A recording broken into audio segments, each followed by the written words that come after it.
بسم اللہ الرحمن الرحیم۔ السلام علیکم دوستو۔ اللہ تعالیٰ نے حضور سیدنا غوث اعظم شیخ عبد القادر جیلانی رحمۃ اللہ تعالیٰ علیہ کو بے شمار کرامات سے نواز رکھا تھا۔ ایک دفعہ آپ مدرسے میں حاضرین سے کچھ مسائل بیان فرما رہے تھے کہ ایک بہت بڑا سانپ چھت سے آپ کے اوپر آ گرا، جس کو دیکھ کر سب حاضرین بھاگ گئے، مگر آپ اپنی جگہ سے نہ ہلے۔ سانپ آپ کے کپڑوں میں گھس گیا اور تمام بدن پر سیر کر کے گریبان سے باہر نکلا اور گردن مبارک پر لپٹ گیا، مگر آپ نے بیان بند نہ کیا اور نہ ہی جسم کو جنبش دی۔ سانپ زمین پر آ گیا اور آپ کے سامنے کھڑا ہو گیا اور کچھ کہہ کر واپس چلا گیا۔ لوگ اپنی اپنی جگہ پر واپس آ گئے اور آپ سے عرض کرنے لگے کہ حضور، سانپ نے آپ سے کیا بات کی؟ آپ نے فرمایا کہ اس نے کہا کہ میں نے بہت سے اولیاء اللہ کی آزمائش کی، مگر آپ جیسا کسی کو نہیں دیکھا۔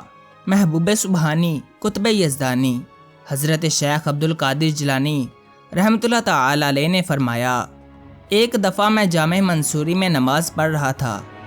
نماز کی حالت میں وہی سانپ میرے سجدے کی جگہ پر اپنا منہ کھول کر کھڑا ہو گیا۔ سجدہ بھی اسے ہٹا کر کیا۔ سانپ میری گردن سے لپٹ گیا، پھر وہ میری ایک آستین سے داخل ہو کر دوسری آستین سے نکلا۔ جب سلام پھیر کر نماز سے فراغت ہوئی تو سانپ نظر سے اوجھل ہو گیا۔ دوسرے دن جب پھر اسی مسجد کے ایک طرف کشادہ جگہ میں تھا تو مجھے ایک شخص نظر آیا جس کی آنکھیں بڑی بڑی تھیں۔ اس سے میں نے اندازہ کیا کہ یہ انسان نہیں بلکہ جن ہے، تو اس شخص نے مجھ سے کہا، میں وہی سانپ ہوں جسے آپ نے کل دیکھا تھا۔ میں نے اسی حالت میں بہت سے اولیاء رحمان کی آزمائش کی، مگر آپ جیسا ثابت قدم کسی کو نہ پایا۔ پھر وہی سانپ آپ کے دست حق پرست پر طائب ہو گیا۔ حضرت محبوب سبحانی غوث سمدانی شہباز لامکانی قدس سرہ النورانی کی خدمت اقدس میں حاضر ہو کر ایک شخص نے عرض کیا کہ حضور، میرے والد کے انتقال کے بعد میں نے اسے خواب میں دیکھا ہے کہ اس نے مجھ سے کہا کہ میں قبر کے عذاب میں گرفتار ہوں، تم میرے لیے بارگاہ غوثیت پناہ سے دعائے خیر کراؤ۔ بارگاہ غوثیت سے ارشاد ہوا کہ تمہارے والد کا کبھی مدرسے کے دروازے سے گزر ہوا؟ اس نے کہا، جی حضور۔ آپ یہ سن کر عالم سکوت میں ڈوب گئے۔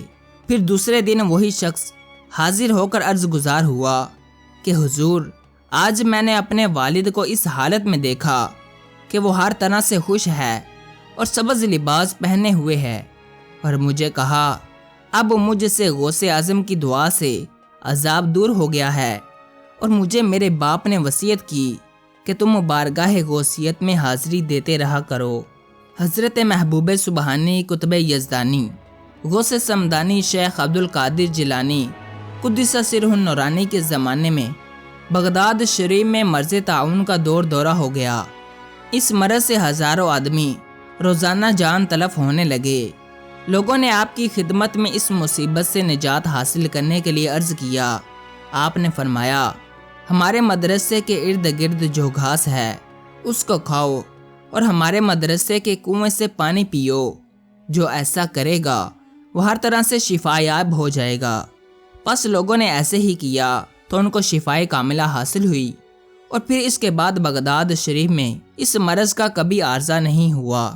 ایک مرتبہ محبوب سبحانی قطب یزدانی غوث سمدانی حضرت شیخ عبد القادر جیلانی قدس سرہ النورانی مدینہ طیبہ سے حاضری کے بعد ننگے پاؤں بغداد شریف کی طرف تشریف لا رہے تھے کہ راستے میں ایک چور چوری کے لیے منتظر کھڑا تھا تاکہ کوئی مسافر آئے اور وہ اس کا سامان لوٹ لے۔ جب آپ اس کے قریب پہنچے تو اس سے دریافت کیا کہ تو کون ہے؟ اس نے کہا، میں ایک دیہاتی ہوں۔ آپ نے بذریعہ کشف معلوم کر لیا کہ یہ راہزن ہے۔ اس چور نے سوچا کہ شاید آپ غوث اعظم ہیں۔ اس کے اس خیال کا بھی آپ کو علم ہو گیا اور فرمایا، میں عبد القادر ہوں۔ تو وہ چور یہ سنتے ہی آپ کے قدموں پر گر گیا اور زبان سے یا سیدی عبد القادر شیئا للہ کا ورد کرنے لگا۔ آپ کو اس کی حالت پر رحم آ گیا۔ اس کی اصلاح کے لیے بارگاہ خداوندی میں متوجہ ہوئے تو منادی نے غیب سے ندا کی، اے پیارے غوث، اس چور کو صراط مستقیم پر چلا دو اور اسے کتب بنا دو۔ چنانچہ آپ نے اسے کتب بنا دیا۔ ایک مرتبہ حضرت علی بن ادریس میرے شیخ طریقت کے ساتھ محبوب سبحانی غوث سمدانی شیخ عبدالقادر جیلانی کی خدمت میں حاضر ہوئے اور عرض کیا کہ حضور، یہ میرا مرید ہے۔ آپ نے اسے ایک کپڑا عطا فرمایا اور فرمایا، اے علی، تو نے تو تندرستی اور عافیت کی قمیص پہن لی ہے، پس اس جبہ مبارک کو پہننے کے بعد اب تک 65 سال کا عرصہ ہوا، مجھے کسی قسم کی بیماری نے گرفتار نہیں کیا۔ حضرت شیخ علی بن ادریس یعقوبی رحمۃ اللہ تعالی علیہ کے مرشد آپ کو حضرت محبوب سبحانی غوث سمدانی حضرت شیخ عبدالقادر جیلانی کی خدمت میں لے گئے۔ غوث الاعظم تھوڑی دیر خاموش رہے، اس کے بعد آپ کی طرف دیکھا کہ آپ کے جسم اطہر سے نور کی شعائیں نکل نکل کر میرے جسم میں مل گئی ہیں۔ اس وقت میں نے اہل قبور کو اور ان کے حالات اور مراتب و مناسب کو دیکھا اور فرشتوں کو بھی دیکھا، مختلف قسم کی آوازیں سنی اور کچھ آوازوں سے تسبیح سنی اور بہت سے حجابات کا انکشاف ہو گیا اور عالم ملکوت کی باتوں سے بھی رسائی حاصل ہوئی۔ حضرت شیخ عبدالقادر جیلانی رحمۃ اللہ تعالی علیہ ایک شب کو حضرت شیخ احمد رفاعی اور ادیب مسافر حضرت امام احمد بن حنبل کے مزار پر انوار کی زیارت کے لیے تشریف لے گئے۔ رات اندھیری تھی، غوث الاعظم ان کے پیش پیش تھے۔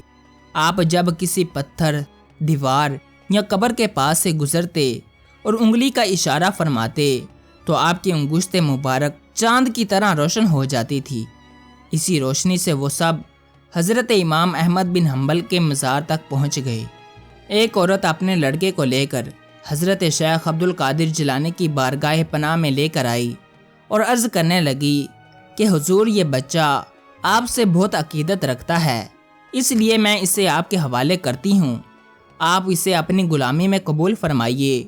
آپ نے اسے قبول فرما کر چند اذکار و اشغال کی تلقین فرما کر مجاہدات کا حکم دیا۔ ایک دن لڑکے کی ماں اسے ملنے کے لیے آئی تو بھوک اور بیداری کے سبب اسے کمزور پایا اور جو کی روٹی کھاتے دیکھا۔ پھر وہ عورت آپ کی خدمت میں آئی اور آپ کے سامنے مرغی کے گوشت کی ہڈیوں کو دیکھا اور فوراً بول پڑی کہ خود تو مرغی کا گوشت کھاتے ہو اور میرے لڑکے کو جو کی روٹی کھلاتے ہو۔ یہ بات سن کر آپ نے ان ہڈیوں پر ہاتھ رکھ کر فرمایا کہ اس اللہ کے حکم سے کھڑی ہو جا جو بسیدہ ہڈیوں سے زندہ کرتا ہے۔ فوراً مرغی اٹھ کر کھڑی ہوئی اور بولنے لگی۔